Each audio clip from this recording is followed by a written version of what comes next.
مجید صدا میاد؟ آره مجید 10 تا یوسی زدم انفوره رو داد. جیجی 10 تا دونه پسر. یوسی. به خدا حاجی نگاه کن. نفسم همین الان اومدم تو لابی دیدم لول آرپیم شد 97. 40 تا یوسی داد. نگاه کن مجید. اشمام ریخته حاجی. یه 10 تا یوسی.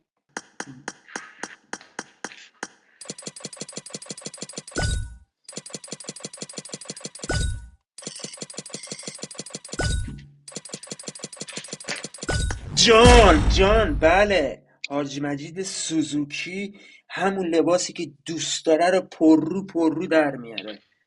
و ایول روز منم یه 10 تا واسش بزنم 20 دادم. لباس رره، لباس آجو خیلی گاده.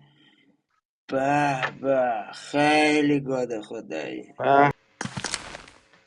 وای هنوز قلبم داره تونتون میزنه رو انفوره. بسم خودم الان میده یه چیزی. بله، لباس دخترونه، تو همون اولیش، همون ایول فاکین اولیش، همون لجنده. اوکی دیگه، اینو قشنگه، واقعا دوستش دارم. برق میزنه. 126 تا پوینت گرفته. بله لباس دخترونه هم بله اینا. به دمت گرم وای داداش. لباس رو دوباره بهم داد. لباس باشه. بله. وای آقا گلوری مومنت اصلا 75 تا پوینت کالکشن داد. 75 تا. من عاشق این انفوره شدم به قرآن.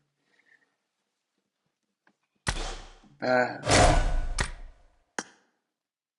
حاجی چه شبیه امشب.